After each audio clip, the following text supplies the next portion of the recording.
दोस्तों, ईरान के चक्रव्यूह में ट्रंप बुरी तरीके से फंस चुके हैं। जिस ट्रैप में ईरान उनको फंसाना चाहता था, आखिरकार ट्रंप उसमें फंस गए। भक्तों के जो फूफा हैं, उनको तगड़ा झटका लगा है। ईरान के सामने कहीं ना कहीं वो सरेंडर कर चुके हैं। ईरान जिस तरीके से अपनी स्ट्रेटेजी अपनाया हुआ था, अब ट्रंप उसमें बुरी तरीके से घिर चुके हैं। अब तो निकलने का भी रास्ता उनके पास नहीं है।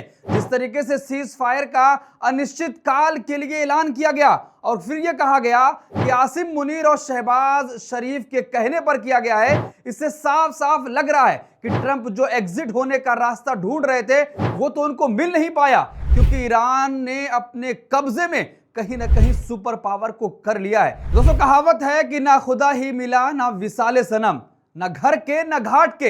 अब आगे की लाइन में नहीं कहूंगा, आप खुद समझ लीजिए। लेकिन ट्रंप जिस तरीके से ईरान के ट्रैप में फंसे हैं, आज उस पर बातचीत होगी और आखिर किन वजहों से अमेरिका ने अपने पांव पीछे खींचे हैं। क्योंकि दूसरे दौर के शांति वार्ता की बातचीत फाइनल हो चुकी थी, लेकिन ईरान बातचीत करने के लिए नहीं आया। दोस्तों, आज मैं आपको वो पॉइंट्स बताने जा रहा हूं जिसकी वजह से अमेरिका ईरान के सामने कहीं ना कहीं घुटने टेक चुका है। और वो ट्रंप जो ईरान को लगातार धमकियां दे रहे थे कि एक दिन में ईरान को खत्म कर दूंगा, कुछ घंटे में बमबारी शुरू कर दूंगा, लेकिन वो अनिश्चित काल के लिए सीज फायर के घोषणा का ऐलान कर दिए। लेकिन ईरान ने उसको मानने से मना कर दिया। ईरान ने कहा कि आपके सीज फायर को कौन मानता है? क्या अमेरिका हमें यह बताएगा कि कब सीज फायर करना है, कब युद्ध करना है, कब युद्ध का खात्मा करना है? दोस्तों, आइए बात करते हैं कि आखिर वो कौन से अहम पॉइंट हैं जिसकी वजह से ट्रंप ईरान के सामने झुक गए हैं और ईरान ने अपने ट्रैप में उनको फंसा लिया है। ईरान जिस तरीके से स्ट्रेटेजी अपना रहा था, वो लगातार अमेरिका के हर सवाल का जवाब और हर तमाम ऐसी प्रतिक्रिया का जवाब भी दे रहा था। अब उसने ये साबित कर दिया है कि असली सुपर पावर कौन है, जो अपने आप को पूरी दुनिया में सुपर पावर की झंडी लेकर घूमता था और यह कहता था कि मैं सुपर पावर हूं। वेनेजुएला में जिस तरीके से किया, वही ईरान में करूंगा, लेकिन वो कहीं होता हुआ दिखाई नहीं दिया है। अब आइए हम पॉइंट्स की बात करते हैं कि आखिर किन पॉइंट्स की वजह से अमेरिका ने ईरान के सामने घुटने टेक दिए हैं। देखिए, पहला पॉइंट यह है कि ईरान के पास अब भी 40% हथियार सुरक्षित हैं। CIA का यह दावा है और कई रिपोर्ट्स में यह भी कहा जा रहा है कि 60% या फिर 70% से ज्यादा हथियार अभी भी उसके सुरक्षित हैं। ट्रंप ये कह रहे थे कि हमने ईरान को खत्म कर दिया है, वो आर्थिक तौर पर कमजोर हो रहा है, उसकी मिसाइलें खत्म हो गई हैं, उसके ड्रोन खत्म हो गए हैं। लेकिन CIA, जो अमेरिका का खुफिया एजेंसी है, वो दावा ये कर रहा है कि अभी भी ईरान के पास जो हथियार हैं वो 40% सुरक्षित हैं। और आपको एक बात और याद होगी कि जब अमेरिका का F-35 ईरान ने मार गिराया था, उसके बाद से ट्रंप बौखला गए थे। ट्रंप को समझ नहीं आ रहा था कि आखिर इस युद्ध में हो क्या रहा है, कि ईरान इतना मजबूत कैसे हो गया है कि जिस F-35 के जरिए से अमेरिका नाश करता है कि उसके पास इतना घातक लड़ाकू विमान है, लेकिन ईरान ने उसको मार गिराया। उसके बाद से ट्रंप इतना बौखला गए कि ईरान पर परमाणु बम गिराने की योजना बना रहे थे, वो अपने अधिकारियों पर चिल्ला रहे थे। लेकिन अब CIA कह रहा है कि उसके पास 40% से ज्यादा अभी भी उसके हथियार सुरक्षित हैं। देखिए, दूसरी सबसे बड़ी वजह कि बंदूक की नोक पर कोई भी बातचीत नहीं होगी। ईरान ने साफ कह दिया था कि अगर आप डर के साए में कोई भी समझौता करना चाहते हैं तो वो किसी भी कीमत पर मंजूर नहीं है। बंदूक के साए में कोई भी फैसला ईरानी नहीं मानेंगे। और ईरानी वो कौम है जो अपने आप को शहीद होने के लिए हर वक्त तैयार करते हैं। और अगर आप ये चाहेंगे कि बंदूक हमारे सर पर रखकर, गले पर रखकर और फिर डर के साए में सीज फायर करना चाहेंगे, डील करना चाहेंगे, कोई समझौता करना चाहेंगे, तो वो कभी भी ईरान नहीं करेगा। क्योंकि ईरान के हौसले बुलंद हैं, वो किसी के सामने झुकना पसंद नहीं करता है। तो ये भी बड़ी वजह रही कि ईरान अमेरिका के सामने झुका नहीं और ट्रंप पूरी कोशिश कर डाले।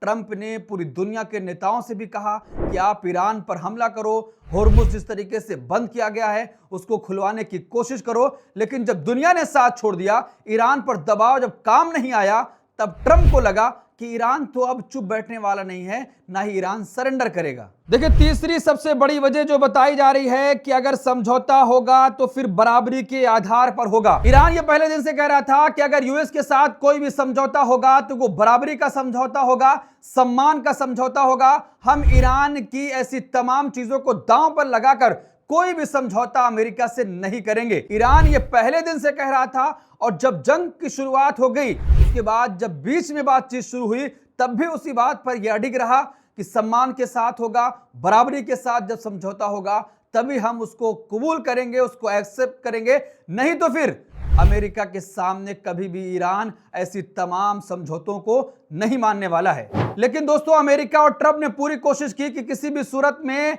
ईरान को दबाया जाए, डरा कर समझौता किया जाए, सम्मान के साथ समझौता ना हो। ट्रंप ये चाहते थे कि जो कुछ मैं कहूं वही ईरान करने के लिए तैयार हो जाए। आपको भी याद होगा कि ट्वीट पे ट्वीट आता था कि अब भी उनके पास मौका है, अच्छी डील में दे रहा हूं, वो कर लें। लेकिन ईरान ने साफ इनकार कर दिया था कि ये किसी भी सूरत में नहीं होने वाला है।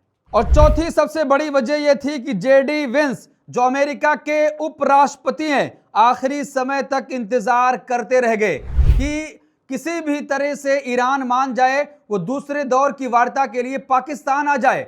उनका विमान तैयार था, एयरपोर्ट पर सारी तैयारियां पूरी कर ली गई थी। 2 कार्गो जहाज भी अमेरिका का पाकिस्तान पहुंच चुका था। जेडी वेंस की सारी तैयारियां हो चुकी थी, उनका सामान पैक हो चुका था। वो आखिरी समय तक, आखिरी लम्हे तक इंतजार करते रहे कि ईरान की तरफ से कुछ भी ये कॉल आ जाए कि वो बातचीत के लिए आ रहा है। और पाकिस्तान ने भरपूर कोशिश की। पाकिस्तान के तमाम अधिकारियों ने, जो ईरान की एम्बेसी पाकिस्तान में है, उसके जरिए से भी बातचीत करने की कोशिश की कि ईरान किसी भी सूरत में मान जाए, वो समझौता करने के लिए आ जाए। लेकिन जेडी वेंस इंतजार करते रह गए।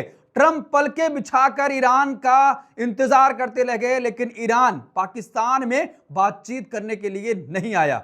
यह भी बड़ी वजह है जिसकी वजह से ट्रंप ने अपने पैर पीछे खींच लिए हैं। देखिए, पांचवी सबसे बड़ी वजह यह है कि पाकिस्तान के आर्मी चीफ आसिम मुनीर, जिनको ट्रंप ने अपना वार्ताकार बनाया था, उनको ईरान भेजा गया था कि ईरान में जाकर आप बातचीत करो, ईरान के अधिकारियों से, राष्ट्रपति से और ऐसे ही संसद के स्पीकर से, सबसे बातचीत करके आप डील कोई लेकर आओ। ईरान को मनाने की भरपूर कोशिश की गई, लेकिन वो बेरंग वापस अपने देश लौट आए थे। ईरान ने साफ कह दिया था कि डर के साए में कोई समझौता नहीं होगा, अगर समझौता होगा तो सम्मान के साथ होगा। और ट्रंप जिस तरीके से गीदड़ भपकी दे रहे हैं, वो ईरान उससे नहीं डरेगा, पहले तो आप उनको मना करिए। यानी आसिम मुनीर जो बेरंग वापस लौटे थे, यह भी बड़ी वजह थी कि ईरान ने अपने ट्रैप में ट्रंप को फंसा लिया। देखिए, ईरान के चक्रव्यूह में ट्रंप कैसे फंसे, उसकी छठी सबसे बड़ी वजह, ट्रंप के कामकाज से 62% अमेरिकी नाखुश हैं। एक नई रिपोर्ट सामने आई है कि 62% अमेरिकी नाखुश हैं कि ईरान पर हमला क्यों किया गया। अमेरिकी नहीं चाहते थे कि ईरान के साथ कोई भी लड़ाई शुरू की जाए, क्योंकि इजराइल का यह मामला था। लेकिन इजराइल के दबाव में आकर अमेरिका ने जो कुछ भी किया है, अमेरिका में ही ट्रंप को विरोध झेलना पड़ा। कितने हजारों लोग सड़कों पर उतरकर प्रदर्शन कर रहे थे। उपराष्ट्रपति कमला हैरिस और उसके बाद CIA के जो पूर्व अधिकारी हैं, उन्होंने भी साफ कह दिया था कि ट्रंप के सनकी पना की वजह से ईरान में जो कुछ भी हो रहा है, अमेरिकियों को नुकसान हो रहा है। पूरी दुनिया में अमेरिका की एक छवि जा रही है जो हिटलर शाही, तानाशाही की बन रही है। यह किसी भी सूरत में अमेरिकियों को मंजूर नहीं हो सकता है। तो ट्रंप का अमेरिका में ही खुलकर विरोध शुरू हो गया। 62% से ज्यादा अमेरिकी उनके कामकाज से नाखुश दिखाई दिए। इसलिए ट्रंप को लगा कि कहीं ऐसा ना हो कि जो मैं तख्ता पलट की बात ईरान में कर रहा हूं, रिजीम चेंज की बात ईरान में कर रहा हूं, सत्ता परिवर्तन चेंज की मैं बात ईरान में कर रहा हूं, लेकिन वही हमारे यहां ना हो जाए। तो यह भी सबसे बड़ी वजह रही कि ट्रंप ईरान के चक्रव्यूह में पहले दिन से फंसते फंसते आगे बढ़ते चले गए। देखिए, सातवीं सबसे बड़ी वजह है कि कैसे ट्रंप ईरान के चक्रव्यूह में फंस गए। ईरान ने पहले दिन से कह दिया था कि जो नाकेबंदी यूएस ने की है होर्मुज में, जब तक नाकेबंदी रहेगी कोई भी बातचीत नहीं होगी। और अगर बातचीत अमेरिका करना चाहता है तो सबसे पहले उसको नाकेबंदी हटानी होगी। आसिम मुनीर ने लास्ट टाइम पर ट्रंप को फोन भी किया था कि ईरान ये कह रहा है कि नाकेबंदी अगर हटा ली जाती है तब वो बातचीत के लिए अमेरिका आ जाएगा। ट्रंप ने कहा भी था कि मैं इस पर गौर करूंगा, इस पर सोच विचार करूंगा। लेकिन नहीं हो पाया। नाकेबंदी अभी तक जारी है क्योंकि ईरान ने साफ कहा कि ऐसे नहीं कि आप जब चाहें हुर्मुज को बंद कर दें, जब आप चाहें हुर्मुज को खोल दें, क्योंकि इसके लिए भी पूरी स्ट्रेटेजी बनाई जाती है, माइंस बिछाई जाती है, उसके बाद ही कोई भी हुर्मुज को बंद कर सकता है। और ट्रंप ने जिस तरीके से नाकेबंदी की है वो हमें किसी भी सूरत में मंजूर नहीं है। जब तक नाकेबंदी रहेगी तब तक कोई भी डील और कोई भी बातचीत नहीं होगी। देखिए, 8वीं सबसे बड़ी वजह यह भी मानी गई कि जिस तरीके से अमेरिका ने ईरान के जहाजों को निशाना बनाया, उस पर गोलियां चलाई और उसके बाद उसको लूटने का प्लान बनाया, ईरान इससे काफी नाराज हुआ क्योंकि चीन से कई जहाज आ रहे थे, दूसरे देशों की तरफ से आ रहे थे, लेकिन उसको कब्जे में लिया गया। तो ईरान ने साफ कहा कि ये दुश्मन हमको डराना चाहता है, लेकिन हम डरने वाले नहीं हैं। हमने उसको साफ संदेश दे दिया है कि जब तक डर के साए में कोई भी डील करना चाहोगे तो वो नहीं होने वाली है। और 9वीं जो सबसे बड़ी वजह बताई जा रही है कि ट्रंप का बड़बोलापन, जो लगातार ये कहते रहे कि ईरान को 24 घंटे में खत्म कर दूंगा, ईरान के पास कुछ भी नहीं है, उसके सारे अधिकारी मारे जा चुके हैं, उसके पास मिसाइल नहीं है, ड्रोन हमने सब कुछ खत्म कर दिया है, उसके पास अब तो कुछ भी लड़ने के लिए सामान नहीं है। लेकिन CIA ने जो रिपोर्ट दी है, CIA आपको मालूम है कि अमेरिका की खुफिया एजेंसी है, उसने कहा कि 40% से ज्यादा अभी भी उसके तमाम हथियार सुरक्षित हैं। दूसरी रिपोर्ट में तो ये तो 60% तक बताया गया। और दोस्तों, 10वीं सबसे बड़ी वजह रही कि ईरान की जनता ईरान के तमाम नेता के साथ खुलकर खड़ी रही। ईरान की जनता सड़कों पर उतरकर ट्रंप का विरोध किया, अमेरिका का विरोध किया और ईरान की सत्ता के साथ ईरान की जनता खड़ी रही। अमेरिका ये चाहता था कि वहां पर विद्रोह होगा, लेकिन विद्रोह की कोई ऐसी खबर नहीं आई, बल्कि जंग के बाद जो ईरानी विद्रोह भी करना चाहते थे वो भी सरकार के साथ और अपने देश के लिए खड़े हो गए। और दूसरी तरफ अमेरिका में ही ट्रंप का विरोध शुरू हो गया, जनता सड़कों पर उतर गई। पूर्व CIA अधिकारी, पूर्व नेता, पूर्व उपराष्ट्रपति सब उनके विरोध में आ गए और दूसरे देश के नेताओं ने भी कहना शुरू कर दिया कि ट्रंप के सनकीपना की वजह से पूरी दुनिया में आज अशांति फैली हुई है, पूरी दुनिया में एक मारामारी है, गैस की किल्लत है, पेट्रोल की किल्लत है, डीजल की किल्लत है, लेकिन उसके बावजूद भी ट्रंप अपने सनकीपना की वजह से ये तमाम चीजें कर रहा है। तो दोस्तों, सबसे बड़ी वजह जो ये बताई गई कि ईरान की जनता अपने उन तमाम लीडर के साथ खुलकर खड़ी हो गई और अमेरिका में ट्रंप का विरोध शुरू हो गया। तो दोस्तों, मैंने आपको 10 पॉइंट में समझाने की कोशिश की कि किस तरीके से ट्रंप ईरान के चक्रव्यूह में फंस गए और ना ही वो घर के बचे, ना ही घाट के बचे। साफ तौर पर ना ही उनको खुदा ही मिला, ना विसाले सनम। आए थे वो शुरू करने, जंग की शुरुआत इस बात से हुई थी कि सत्ता परिवर्तन होगा, रिजीम चेंज होगा, ये नेता जाएंगे, दूसरे नेता आएंगे। लेकिन आज बात यहां पर आ गई कि अब कैसे डील हो पाए, कैसे सीजफायर को आगे बढ़ाया जाए। ईरान ने कुछ भी नहीं कहा, अमेरिका ने सीजफायर को अनिश्चितकालीन के लिए बढ़ा दिया है। और ट्रंप ने ट्वीट करके कहा है कि आसिम मुनीर और शहबाज शरीफ के कहने पर किया है। सर आप सोचिए, क्या ये हंसी की बात नहीं है? ट्रंप आज इस दुनिया में हंसी के पात्र मात्र बनकर रह गए।